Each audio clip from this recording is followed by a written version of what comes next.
Assalamualaikum warahmatullahi wabarakatuh, Bapak Ibu dosen.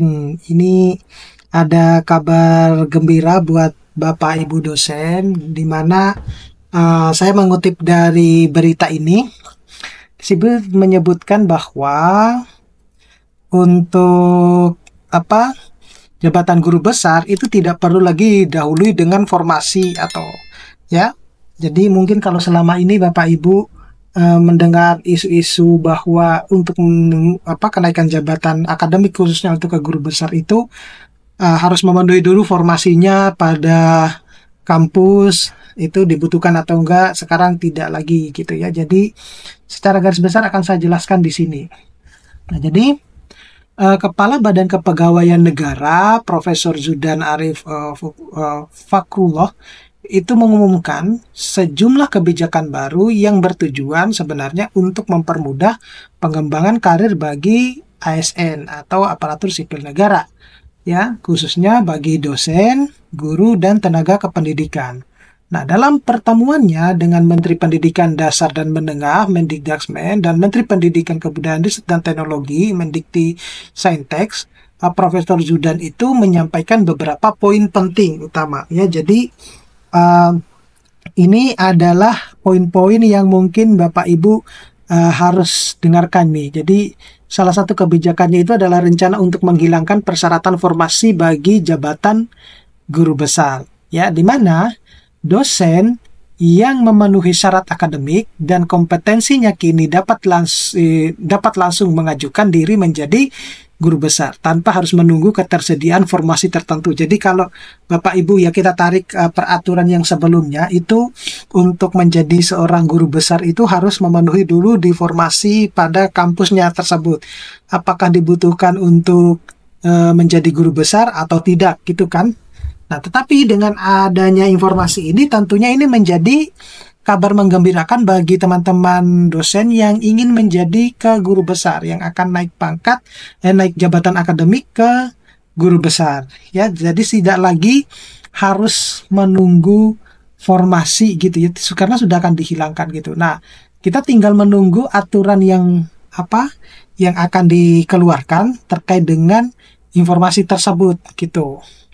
Nah, kemudian yang kedua itu adalah berkaitan dengan kemudahan dalam izin dan tugas belajar. Nah, ini juga yang menjadi tantangan berat ya buat teman-teman dosen yang sedang menjalankan tugas belajar terutama di negara selain Indonesia.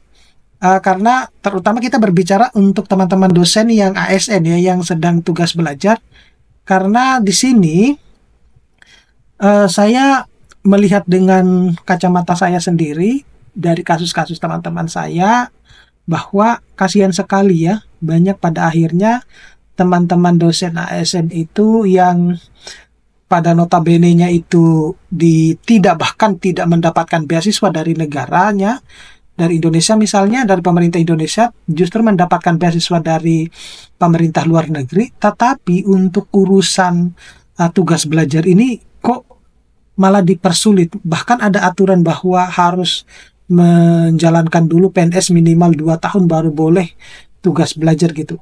Kalau menurut saya kenapa kok tidak dibuat aturan untuk mengapresiasi teman-teman dosen ini, bahwa kalau mereka itu sudah memiliki keinginan untuk sekolah dan sudah terbukti mereka sudah lanjut ya gitu ya, kenapa kok tidak didukung gitu? Kenapa harus dibentur dengan aturan-aturan bahwa harus 2 tahun dulu menjalankan abdi negara baru boleh melanjutkan sekolah?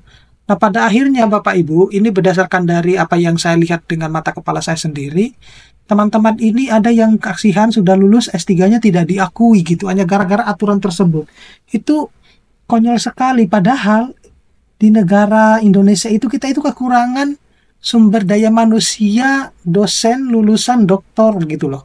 Apalagi ini kalau kita berbicara tentang lulusan doktor dari luar negeri gitu. Nah, jadi harapannya dengan aturan ini akan dimudahkan dalam pengurusan izin dan tugas belajar gitu. Itu belum lagi kita kalau berbicara bahwa di dalam pengurusan izin dan tugas belajar itu sangat berbelit-belit gitu. Ada sampai teman saya itu hampir setiap semester harus balik ke Indonesia hanya gara-gara mengurusi ini gitu. Nah, BKN itu akan mempermudah proses pengajuan izin belajar dan tugas belajar bagi ASN. Nah, bagi mereka yang telah menyelesaikan tugas tanpa izin resmi sebelumnya, itu diberikan kesempatan untuk mengurus ke pengakuan gelar mereka tanpa hambatan birokrasi. Jadi, kebijakan ini berlaku untuk lulusan dari perguruan tinggi dan dengan berbagai akreditasi termasuk akreditasi C gitu ya. Ini mudah-mudahan bisa segera terrealisasikan ya, bahwa khususnya untuk teman-teman dosen yang sudah lulus ya, tapi sebelumnya belum mendapatkan izin ataupun tugas belajar, maka mereka tetap diberikan kesempatan untuk mengurus gelar mereka tanpa hambatan birokrasi. Kemudian yang terpenting S3-nya itu diakui gitu loh, itu yang terpenting dulu, ataupun S2-nya diakui gitu, tanpa mereka harus sekolah lagi gitu. Karena beberapa yang saya tahu itu S3-nya yang itu tidak diakui dan mereka pada akhirnya sekolah lagi gitu. Itu membuang-buang waktu, membuang-buang tenaga, membuang-buang uang gitu loh. Nah, kemudian yang berikutnya itu adalah penyederhanaan proses kenaikan pangkat gitu. Nah, jadi BKN ini berencana memberikan kemudahan bagi PNS dalam proses kenaikan pangkat. Nah, salah satu wacana yang dikemukakan adalah memungkinkan pengajuan kenaikan pangkat setiap bulan. Jadi sehingga ASN yang bisa memiliki ya fleksibilitas lebih dalam merencanakan karir mereka. Seperti itu. Nah, kebijakan-kebijakan ini itu mencerminkan komitmen sebenarnya BKN dalam memperkuat sistem merit dan memberikan kemudahan bagi ASN dalam pengembangan karir khususnya bagi dosen dan guru serta tenaga pendidikan yang berpartisipasi atau beraspirasi jenjang tinggi, mencapai jenjang yang lebih tinggi dan profesi mereka gitu. Nah, kemudian kalau kita lihat di halaman berikutnya ini, itu adalah pencantuman gelar ya, terutama bagi ASN yang telah menyelesaikan pendidikan tinggi itu dapat mencantumkan gelarnya dalam dokumen kepegawaian seperti itu. Jadi kalau sudah diberikan fleksibilitas di dalam kenaikan pangkat ataupun golongan ataupun jabatan akademik, maka yang terpenting itu juga adalah pencantuman gelar gitu di dalam ASN. Meskipun pada beberapa waktu yang lalu sempat rame ya isunya guru besar itu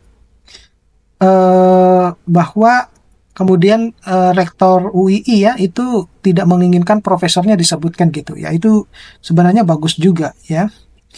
Oke, mudah-mudahan ini bisa bermanfaat. Nanti akan kita ketemu pada video-video berikutnya. Saya akhiri, assalamualaikum warahmatullahi wabarakatuh.